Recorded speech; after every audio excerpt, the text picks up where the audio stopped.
बच्चों, कैसे हो सभी? बढ़िया, शाबाश। आज हमारा 4th लेक्चर है, ठीक है। आज हम कंप्लीट कर देंगे यूनिट को और आज हम क्या पढ़ेंगे, हमारा रिफाइनिंग, ठीक है। पीछे के लेक्चर सभी बच्चों ने पढ़ लिए होंगे और जिन्होंने नहीं पढ़े अभी तक वो आई बटन पे क्लिक करके पहले लेक्चर पढ़े पीछे के, ठीक है। रिफाइनिंग हमारा लास्ट स्टेप है मेटलर्जी में, आप लोगों को पता है, ठीक है। तो आज हम देखते हैं कि रिफाइनिंग क्या होती है। तो देखो, रिफाइनिंग जो हमारी वो क्या है कि एक ऐसी प्रोसेस है, the process of purifying the crude metal. हमने अभी तक जो मेटल प्राप्त किया ना उसको हम क्या बोलते हैं, क्रूड मेटल बोलते हैं। अब जो वो क्रूड मेटल है ना, अब उसकी क्या करेंगे, रिफाइनिंग। इट मीन्स कि हमने देखो सबसे पहले क्या किया, क्रैशिंग एंड ग्रेडिंग, उसके बाद क्या किया, कंसेंट्रेशन ऑफ ओर, फिर क्या किया, कैल्सिनेशन या रोस्टिंग से मेटल को किस में कन्वर्ट किया, मेटल ऑक्साइड में। उसके बाद क्या किया, रिडक्शन, ठीक है, स्मेल्टिंग से। फिर जो हमारे पास मेटल आया, अब क्या उसमें फिर भी ना कुछ इम्प्योरिटीज रह गई, उन इम्प्योरिटीज को हम किस प्रकार से दूर करेंगे, उनकी अब क्या करेंगे, रिफाइनिंग। तो रिफाइनिंग का मतलब क्या था, प्रोसेस ऑफ प्योरीफाइंग या प्योरिफिकेशन ऑफ मेटल। अब मेटल को हम बिल्कुल प्योरीफाई करेंगे, लास्ट स्टेप हमारा कौन सा, रिफाइनिंग, ठीक है। तो हम 5-6 तरीके पढ़ेंगे रिफाइनिंग करने के लिए, अलग अलग मेटल के लिए अलग अलग तरीके होंगे, ठीक है। तो जो सबसे पहला तरीका हमारे पास है डिस्टिलेशन प्रोसेस, कि हम क्या करवा दें, डिस्टिलेशन। तो देखो ये जो तरीके हैं ना रिफाइनिंग के, बहुत ज्यादा इंपॉर्टेंट है। इनके अंदर ना हमने केवल क्या याद करना है, इनका प्रिंसिपल याद करना है, ठीक है। बिल्कुल आसान से। बहुत ज्यादा बार क्वेश्चन आता है कि भैया ये बताओ डिस्टिलेशन का प्रिंसिपल क्या होता है, जोन रिफाइनिंग का प्रिंसिपल क्या होता है, ठीक है, वेनरकल मेथड क्या होता है। इस प्रकार से जब पढ़ेंगे तो बिल्कुल सिंपल से प्रिंसिपल याद करने, सबसे इंपॉर्टेंट इनके प्रिंसिपल्स है, ठीक है, कि ये किस बेस पे काम करते हैं। अब देखो, जो हमारा डिस्टिलेशन होगा वो कहां अप्लाई करेंगे, वो उन मेटल्स की रिफाइनिंग के लिए अप्लाई करेंगे जो मेटल कैसे होंगे, वोलेटाइल। वोलेटाइल मींस जो आसानी से वेपर्स में कन्वर्ट हो जाए, ठीक है। For example zinc, mercury, cadmium, etc, ठीक है। तो यहाँ पे क्या होगा, वोलेटाइल मेटल्स के लिए करेंगे। तो फिर आप एक बात बताओ, जो इम्प्योरिटी होंगी वो कैसी होंगी, नॉन वोलेटाइल, ठीक है। तो हमारे पास एक अपरेटस होता है, ठीक है, डिस्टिलेशन करवाने के लिए। तो क्या होता है, हमारे पास एक कंटेनर, इसके अंदर हमने क्या डाल दिया, हमारा मेटल डाल दिया। हम क्या करेंगे, इसको नीचे से गर्म करेंगे। जब गर्म करेंगे तो जो हमारा मेटल होगा, मेटल कैसा, वोलेटाइल, वो क्या होगा, वो कन्वर्ट हो जाएगा वेपर्स में, और कन्वर्ट होके कहां जाएगा, इस पाइप के थ्रू। और यहाँ पे उसका हो जाएगा कंडेंसेशन। कंडेंसेशन हम यहाँ पे आइस लगा देंगे, ठीक है। वेपर्स को ठंडा करेंगे, जो वेपर्स ठंडे हो जाएंगे तो फिर वो बूंद बूंद करके कहाँ गिरेंगे, इस कंटेनर में, और हमें क्या मिल जाएगा, हमारा मेटल, ठीक है। और फिर बाद में ठंडा हो गया वो किसमें कन्वर्ट हो जाएगा, सॉलिड में। और जो इम्प्योरिटी होगी, इम्प्योरिटी कहाँ बाकी रह जाएगी, यहीं पे, क्योंकि इम्प्योरिटी कैसे होगी हमारे यहाँ पे, नॉन वोलेटाइल, और मेटल कैसा होगा, वोलेटाइल। तो इसलिए मेटल वेपर्स में कन्वर्ट होके अलग से सेपरेट आउट, और इम्प्योरिटी यहीं पे। इसी प्रोसेस को हम क्या कहते हैं, डिस्टिलेशन प्रोसेस। इंपॉर्टेंट बात यह है कि किन मेटल्स के लिए करेंगे अप्लाई, जो मेटल कैसे होंगे, वोलेटाइल, ठीक है, हो गई। अगला हमारे पास दूसरा तरीका, लिक्वेशन प्रोसेस। तो देखो लिक्वेशन प्रोसेस में क्या होगा, ये प्रोसेस हम उनके लिए करवाएंगे जहां पे जो मेल्टिंग पॉइंट होगा ना मेटल्स का, वो क्या होगा, कम होगा, किससे, इम्प्योरिटीज से, ठीक है। The melting point of metals is lower than those of impurities. तो इम्प्योरिटी से यदि मेल्टिंग पॉइंट कम है, इट मीन जब हम यदि मेटल को गर्म करेंगे तो बताओ पहले कौन पिघलेगा, पहले जिसका मेल्टिंग पॉइंट कम है, इट मीन पहले कौन पिघलेगा, मेटल, और इम्प्योरिटी नहीं मेल्ट होंगी, समझ गए। तो इस प्रकार से हमारे पास एक अपरेटस होता है, एक फर्नेंस होती है, ठीक है। ये उसका सरफेस है, इसको हम हर्थ कहते हैं, हर्थ मतलब सरफेस, ठीक है। यहाँ पे हम क्या डाल देंगे, हमारा डाल देंगे मेटल, कैसा मेटल, जो अभी इम्प्योर है। फिर हम क्या करेंगे, यहाँ पे टेम्परेचर देंगे, ठीक है, हीट करेंगे इसको, और जब हीट करेंगे तो बताओ पहले कौन मेल्ट होगा, मेल्टिंग पॉइंट जिसका कम, मेल्टिंग पॉइंट कम किसका, मेटल का। तो मेटल यहाँ पे पिघल के कहा जाएगा, इसे नीचे इसे कंटेनर में, ठीक है, पिघल के कहा जाएगा, कंटेनर में। तो यहाँ पे मर क्या इकट्ठा हो जाएगा, प्योर मेटल, समझते हो सारे, ठीक है ना। और पिछले वाले में क्या था, डिस्टिलेशन कब करवाएंगे, जब मेटल का बॉइलिंग पॉइंट क्या हो, कम, इम्प्योरिटी से, समझ ना। जब बॉइलिंग पॉइंट कम होगा तो मींस मेटल पहले ऊपर जाएगा, समझे ना, जल्दी वेपर्स में कन्वर्ट होगा। और यहाँ पे मेल्टिंग पॉइंट, वहां पे बॉइलिंग पॉइंट, ओके। किन के लिए, फॉर एग्जांपल टिन और लेड, ठीक है, टिन का सिंबल ऐसा, लेड का सिंबल पीबी। अगला मेथड हमारे पास इलेक्ट्रोलाइटिक रिफाइनिंग, बहुत इंपॉर्टेंट है, आसान सा बिल्कुल, और आप लोगों ने शायद ही पढ़ भी रखा है, ठीक है। इलेक्ट्रोलाइटिक सेल आप लोगों ने पढ़ रखी है, +1 में भी आया होगा, 10th क्लास में भी, और आपके इलेक्ट्रोकेमिस्ट्री के अंदर भी आया, ठीक है। तो देखो इलेक्ट्रोलाइटिक रिफाइनिंग में किस प्रकार से होगा, हमारे पास 2 रोड होंगी, हमारे इलेक्ट्रोलाइटिक सेल हम अप्रेंटिस तैयार करेंगे। 2 रोड होंगी, एक रोड हमारी कौन सी होगी, एनोड, और दूसरी रोड को क्या कहते हैं हम, कैथोड। आप लोगों को पता है एनोड को हमने बैटरी के पॉजिटिव एंड से अटैच किया और कैथोड को हमने नेगेटिव एंड से। तो चार्ज भी कैसा होगा, कैथोड, एनोड में तो पॉजिटिव और कैथोड पे नेगेटिव। ठीक है, अब क्या होगा, ये जो रोड हम लेंगे ना एनोड की रोड, ये होगी हमारे पास इम्प्योर कॉपर की। ठीक है, मीन्स ये जो इलेक्ट्रोलाइटिक रिफाइनिंग हम काफी सारे मेटल्स के लिए करवा सकते हैं, कॉपर, सिल्वर, गोल्ड, लेड, निकल, क्रोमियम, जिंक। ठीक है, तो जिसकी हमने इलेक्ट्रोलाइटिक रिफाइनिंग करवानी है तो ये जो रोड लेंगे वो हमारे पास इम्प्योर मेटल की होगी। ठीक है, और जो कैथोड की जो रोड होगी वो उसी मेटल की होगी, लेकिन वो कैसा मेटल होगा, प्योर। ठीक है, जैसे कि हम कॉपर की करवा रहे हैं तो ये एनोड लेंगे हम इम्प्योर, और कैथोड की जो रोड होगी वो कैसे होगी, प्योर कॉपर की। ओके, इसके अंदर जो हम सॉल्यूशन डालेंगे, जिस मेटल की हमने रोड ली है, ठीक है, उसी मेटल का क्या डालेंगे इसके अंदर, सॉल्यूशन। तो हमने क्या डाल दिया, एसिडिफाइड कॉपर सल्फेट सॉल्यूशन। ठीक है, कॉपर सल्फेट का मतलब क्या है, इसके अंदर किस प्रकार से प्रेजेंट होगा, ये Cu+2 और SO4-2। ठीक है, अब जब रिएक्शन स्टार्ट होगी तो क्या होगा, ये बताओ, एनोड हमारे पास, तो आप लोग बताओ एनोड पे हमेशा कौन सी प्रोसेस होती है, हमेशा कौन सी रिएक्शन होगी, ऑक्सीडेशन। याद है ना सभी बच्चों को, एनोड पे हमेशा क्या होता है, सारे बोलेंगे ऑक्सीडेशन, ए से ओ याद रख लेंगे, वाउल एक साथ, ए और ओ एक साथ आएंगे। ठीक है, और कैथोड पे हमेशा क्या होता है, बोलो सारे बच्चे, कैथोड पे हमेशा क्या होता है, रिडक्शन। कैथोड पे हमेशा क्या होता है, रिडक्शन, पता है ना। ठीक है, याद है सभी को। तो देखो एनोड की रिएक्शन देखते हैं, एनोड पे क्या होगा, किसकी रोड है, कॉपर की, जो कॉपर है, तो एनोड पे oxidation, oxidation means oxidation state बढ़ेगी, और इलेक्ट्रॉन्स की टर्म में बात करूं तो लॉस ऑफ इलेक्ट्रॉन। तो जो कॉपर है अपने 2 इलेक्ट्रॉन लॉस करेगा और किसमें कन्वर्ट हो जाएगा, Cu+2 में। ठीक है, कैथोड पे क्या होता है, reduction, reduction it means oxidation state का घटना या गेन ऑफ इलेक्ट्रॉन। तो जो Cu+2 है वो 2 इलेक्ट्रॉन गेन करेगा और किसमें कन्वर्ट हो जाएगा, Cu में। ओके, तो देखो पहले चार्ज 0 था, अब चार्ज 2 बढ़ गया, ऑक्सीडेशन हो गया। पहले चार्ज +2 अब घट गया, 0 हो गया, रिडक्शन हो गया। Means gain of electron is called reduction and loss of electron is called oxidation. Anode पे ये प्रोसेस, कैथोड पे ये। तो देखो किस प्रकार से, ये हमारे पास इम्प्योर एनोड है। ठीक है, जब रिएक्शन होगी तो ये क्या होगा, टूटेगा, किसमें टूटेगा, ये जो कॉपर है टूटेगा किसमें, Cu+2 में, और टूट के कहां जाएगा, सॉल्यूशन में। यहाँ पे Cu+2 और साथ में 2 क्या देगा, इलेक्ट्रॉन।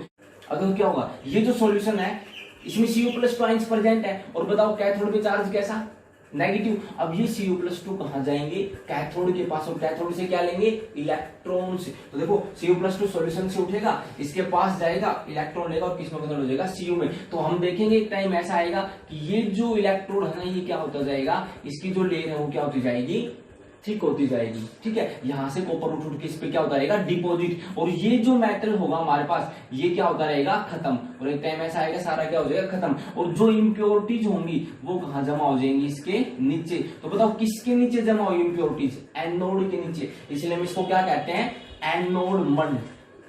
ठीक है, तो पूछ लेते हैं कि व्हाट इज एनोड मड। तो एनोड के नीचे जो इम्प्योरिटीज प्रेजेंट हुई ना उसको हम क्या कहते हैं, एनोड मड। और इसमें कई बार सिल्वर, गोल्ड ना, ऐसे जो हमारे कीमती मेटल्स होते हैं वो भी इकट्ठे हो जाते हैं। तो यहां से हम हमारे उन कीमती मेटल्स की भी क्या कर सकते हैं, रिकवरी कर सकते हैं। ठीक है, इसको एनोड मड बोलते हैं, जो एनोड के नीचे इकट्ठा हो। ये मेटल एनोड टूटता रहेगा, ठीक है, कॉपर, प्योर कॉपर, इसके ऊपर क्या होता रहेगा, डिपॉजिट। और फिर हम इसको बाहर निकाल लेंगे, कौन सी रिफाइनिंग होगी, इलेक्ट्रोलाइटिक रिफाइनिंग। समझ गए सारे बच्चे। ठीक है, अगला देखो अगला हमारे पास जोन रिफाइनिंग। ठीक है, तो जोन रिफाइनिंग पढ़ने से पहले जिन बच्चों ने अभी तक चैनल को सब्सक्राइब नहीं किया वो क्या करेंगे, सब्सक्राइब। और तुम लोग ना अपने दोस्तों के साथ शेयर नहीं कर रहे ना, तो सबसे पहले सारे बच्चे अपने दोस्तों के साथ भी शेयर करेंगे, है ना। सुनना नहीं, करना है। ठीक है, और लाइक कर दिया होगा सभी ने, है ना, वेरी गुड। तो अब देखेंगे हम जोन रिफाइनिंग की। जोन रिफाइनिंग क्या होती है, देखो बहुत ही ज्यादा इंपॉर्टेंट टेक्निक है रिफाइनिंग की। ठीक है, बहुत ज्यादा बार क्वेश्चन आए यहाँ से कि देखो जो लगभग क्वेश्चन आता है ना वो जोन रिफाइनिंग से आता है। ठीक है, या एक हम अभी पढ़ेंगे वेपर फेज रिफाइनिंग, वहां से। जोन रिफाइनिंग और वेपर फेज रिफाइनिंग से, वेपर फेज रिफाइनिंग से ये समझो आप लोग कि ना 100 में से 98 बार यहीं से आया। ठीक है, बहुत इंपॉर्टेंट है। तो देखो जोन रिफाइनिंग क्या होता है, इसका प्रिंसिपल पूछेंगे कि what is the principle of zone refining. तो the principle of zone refining is that the impurities are more soluble in the molten state than in the solid state of the metal. ठीक है, कि भैया जो impurities है ना वो ज्यादा सोल्युबल होंगी किसमें, मोल्टन स्टेट में, बजाय की सॉलिड स्टेट में। समझे भैया, जो इम्प्योरिटीज है मेटल के अंदर, मेटल हमारा कैसा है, सॉलिड है, ठीक है, वहां पे ज्यादा सोल्यूबल नहीं होगी। सोल्यूबल किसमें होंगी, वो मोल्टन स्टेट में, मींस मोल्टन स्टेट में ज्यादा डिसॉल्व होंगी बजाय की सॉलिड स्टेट के। समझे, देखो जैसे कि मेरे पास एक मेटल की छड़ है, ठीक है, मेटल की एक रोड है, मैंने क्या किया, इसके नीचे एक मूविंग हीटर लगा दिया। ठीक है, क्या लगा दिया, एक मूविंग हीटर। ठीक है, ये हीटर क्या करेगा, इसके नीचे जब यदि टेम्परेचर बढ़ेगा तो मेटल क्या होगा, पिघलेगा। मेटल क्या होगा, पिघलेगा। अब जो इम्प्योरिटीज है वो भी पिघलेगी। ठीक है, और इम्प्योरिटी ज्यादा सोल्यूबल कौन सी स्टेट में होंगी, मोल्टन स्टेट में। तो फॉर एग्जांपल ये यहाँ पे था हीटर, तो इम्प्योरिटीज पिघली यहाँ पे। ठीक है, यहाँ पे स्टेट कैसी, मोल्टन स्टेट है। जैसे जैसे मैं हीटर को आगे लेके जाऊंगा, ठीक है, मैं आगे लेके गया तो इम्प्योरिटीज भी बताओ इसके साथ ही चलेंगी, क्योंकि इम्प्योरिटीज कौन सी स्टेट में रहना पसंद करेंगी, मोल्टन स्टेट में। मैं इसको हीटर को उठा के यहाँ पे ले आया, यहाँ ले आया, तो बताओ इम्प्योरिटीज भी कहाँ आएंगी, यहीं पे हीटर के साथ साथ। क्यों, क्योंकि कौन सी स्टेट में रहना पसंद करेंगे, मोल्टन में। पीछे का मेटल क्या हो जाएगा, वापिस से ठंडा हो जाएगा, तो सॉलिड में तो वो रहना पसंद नहीं करती। किस में रहना पसंद करती, मोल्टन में। तो जब हीटर यहाँ पे, इम्प्योरिटीज यहाँ पे, मैं हीटर को यहाँ तक ले आऊंगा इस एंड पे, तो इम्प्योरिटीज भी इसके साथ साथ कहाँ आएंगी, लास्ट एंड पे आ जाएंगी। समझ रहे हो, इम्प्योरिटीज मोल्टन स्टेट में ज्यादा सोल्यूबल है। मैं हीटर को उठाऊंगा, वापस से यहाँ पे रखूंगा, फिर लेके जाऊंगा, उठाऊंगा फिर लेके जाऊंगा। समझ रहे हो, इम्प्योरिटीज इसके साथ साथ जाएंगे। आप लोगों ने छोटे बच्चे थे तब किया होगा ना, पेज के ऊपर वो मिट्टी गिरा के नीचे से चुंबक को ऐसे ऐसे करते थे। तो जब जैसे आप चुंबक को लेके जाते थे तो यदि उसमें जो पार्टिकल्स मैग्नेट के साथ अट्रैक्शन शो करते, वो मैग्नेट के साथ साथ जाते थे ना, फिर लेके आते, फिर चले जाते, फिर लेके आते, फिर चले जाते। समझ रहे हो, फिर लास्ट में केवल मिट्टी बच जाती है, ऐसे पार्टिकल जो मैग्नेट से अट्रैक्ट नहीं होते। समझ रहे हो, इसी प्रकार से ऐसा कुछ कि हम हीटर को मूव करवाएंगे, इम्प्योरिटीज तरफ आते रहेंगे, और फिर एक टाइम कैसा आएगा कि जब सारी इम्प्योरिटीज हम कहाँ ले आएंगे, इस तरफ ले आएंगे। तो इस तरफ जब हम सारी इम्प्योरिटी ले आए तो इसको फिर क्या कर देंगे, यहाँ से कट कर देंगे। इम्प्योरिटी अलग, पीछे हमारा क्या बच गया, प्योर मेटल। सिंपल, समझ गए सारे बच्चे। ठीक है, प्रिंसिपल बिल्कुल याद कर लेंगे, बहुत ज्यादा इंपॉर्टेंट है कि भाई इम्प्योरिटीज ज्यादा सोल्यूबल होती है मोल्टन स्टेट में बजाय की सॉलिड स्टेट में। ठीक है, किन के लिए यूज करते हैं, हम यूज करते हैं सेमीकंडक्टर्स के लिए जनरली। ठीक है, semiconductors for example germanium, gallium. ठीक है, बिल्कुल बहुत ज्यादा प्योर मेटल हमें यहाँ से क्या होता है, मिलता है। अगला हमारे पास वेपर फेज रिफाइनिंग, बहुत ज्यादा इंपॉर्टेंट है। ठीक है, जोन रिफाइनिंग और वेपर फेज रिफाइनिंग सबसे ज्यादा इंपॉर्टेंट है। इंपॉर्टेंट तो सारे हैं, ठीक है, लेकिन ये सबसे ज्यादा। ठीक है, तो देखो नाम से पता लग रहा है, वेपर मीन्स कुछ वेपर बनेगा। ठीक है, तो देखो किस प्रकार से इसके अंदर जो हमारे पास मेटल आएगा उसको हम क्या करेंगे, first converting it into stable volatile compound.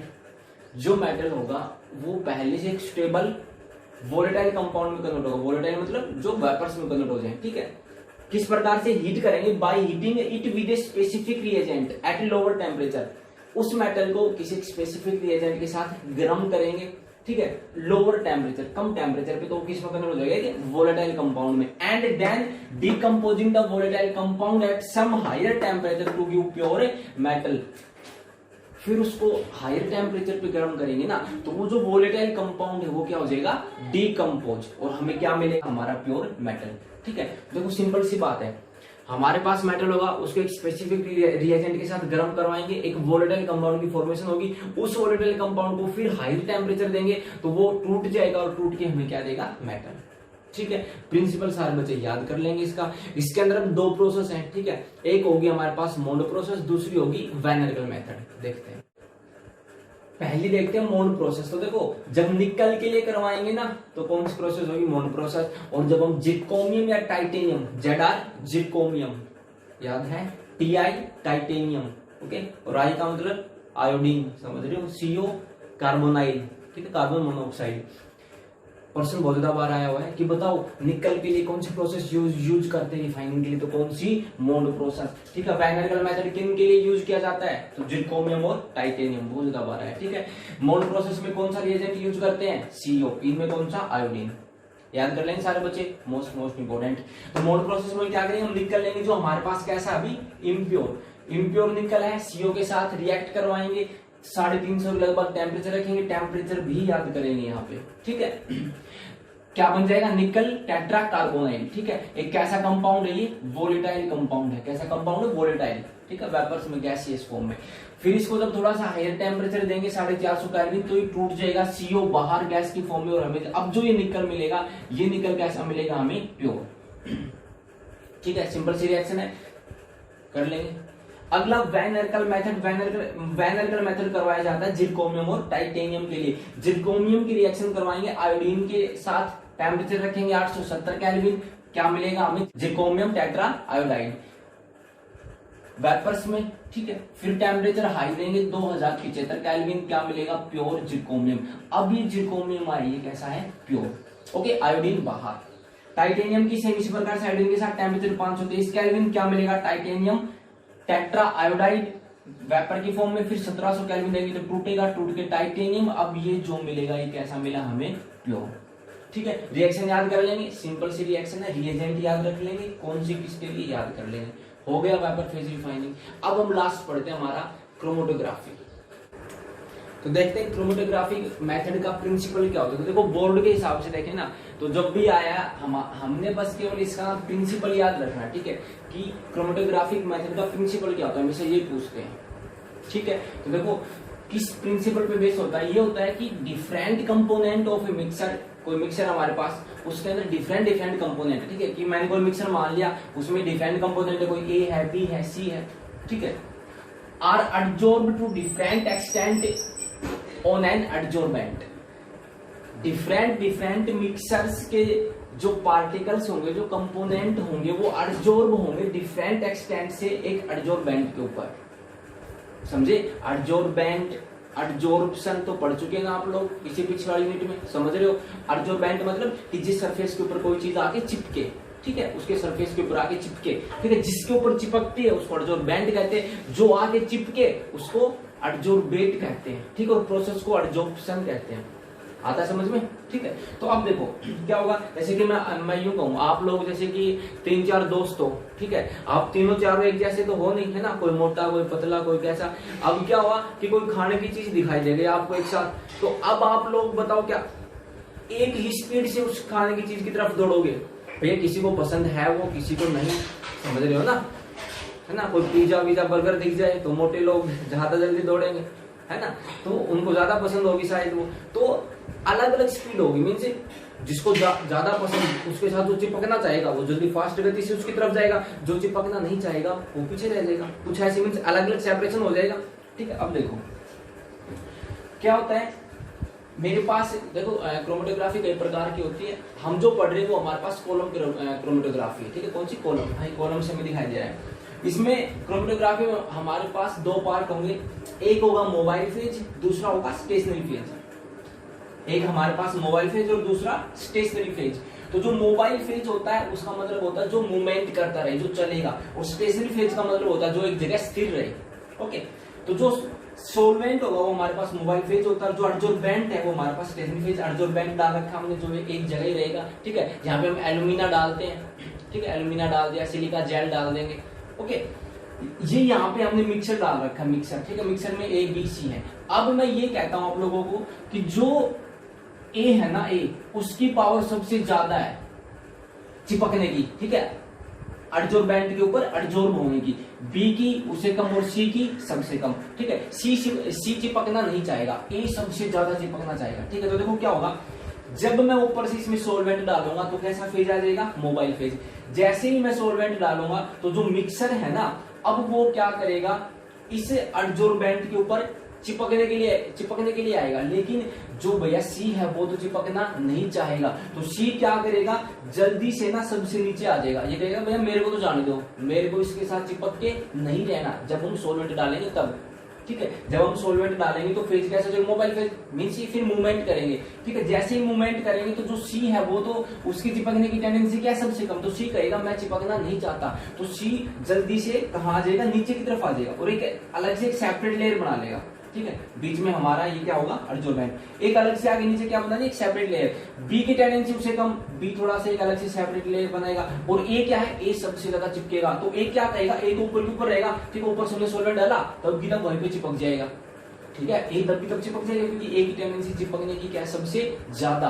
और सी क्या है, सी कहेगा भैया मैं नहीं चिपकूंगा, तो सी अपने ऐसे कहेगा कि भाई मेरे को जाने दो, है ना, मेरे को यहाँ पे चिपक के नहीं रहना, तो सी कहाँ जाएगा, नीचे आ जाएगा। तो हमें अलग अलग लेयर्स देखने को मिलेंगी कि सी की लेयर अलग, बी की लेयर अलग और ए की लेयर अलग है। तो हम क्या करेंगे, यहाँ से इसको खोल देंगे और इसे कंटेनर के अंदर सी को क्या कर लेंगे, अलग से सेपरेट आउट, फिर सोल्वेंट डालेंगे तो फिर नीचे की तरफ कौन आ जाएगा, बी आ जाएगा, फिर सोल्वेंट डालेंगे, फिर ए भी नीचे की तरफ आ ही जाएगा बाद में, ठीक है। तो इस प्रकार से हम इन सभी को क्या कर लेते हैं, अलग अलग, ठीक है। ये कौन सा तरीका होता है हमारा, क्रोमेटोग्राफी, ठीक है। प्रिंसिपल इंपोर्टेंट आप लोग याद रखेंगे कि एक मिक्सर के जो डिफरेंट डिफरेंट कंपोनेंट होते हैं ना, वो अलग अलग एक्सटेंट से क्या होते हैं, एडजॉर्ब होते हैं, एडजॉर्बेंट को। अच्छा, एक क्वेश्चन बताओ, है ना, एक क्वेश्चन इंपोर्टेंट आप लोग ये बताओ कि ना लीचिंग, ठीक है, लीचिंग पढ़ ली सारे बच्चों ने, लीचिंग और जोन रिफाइनिंग में क्या डिफरेंस है, लीचिंग एंड जोन रिफाइनिंग में क्या डिफरेंस है बताओ। देखो याद करो, लीचिंग में तो जो हमारा मेटल होता था वो क्या होता था, सोल्यूबल, और जोन रिफाइनिंग में सोल्यूबल कौन होती है बताओ, इम्प्योरिटीज, ठीक है ना। लीचिंग, वैसे तो लीचिंग एक तो डिफरेंस ये होगा कि भाई लीचिंग तो एक कंसंट्रेशन ऑफ ओर की प्रोसेस है, ये एक रिफाइनिंग है, ठीक है। और जो दूसरा है, जो मेन है, वो हमारे पास क्या है कि जो लीचिंग है उसके अंदर तो मेटल सोल्यूबल होता था, ठीक है, इम्प्योरिटीज नहीं, और जोन रिफाइनिंग में इम्प्योरिटीज सोल्यूबल है, मेटल नहीं, ओके। तो ये हमारी रिफाइनिंग कंप्लीट होगी, इसी के साथ हमारी यूनिट भी क्या हो गई, कंप्लीट। तो जिन बच्चों ने नहीं पढ़ी वो आप इसे पढ़ लेंगे, इंपॉर्टेंट यूनिट है, आसान सी, बिल्कुल छोटी सी है, ठीक है। हंसते रहेंगे, मुस्कुराते रहेंगे, टेक केयर, बाय।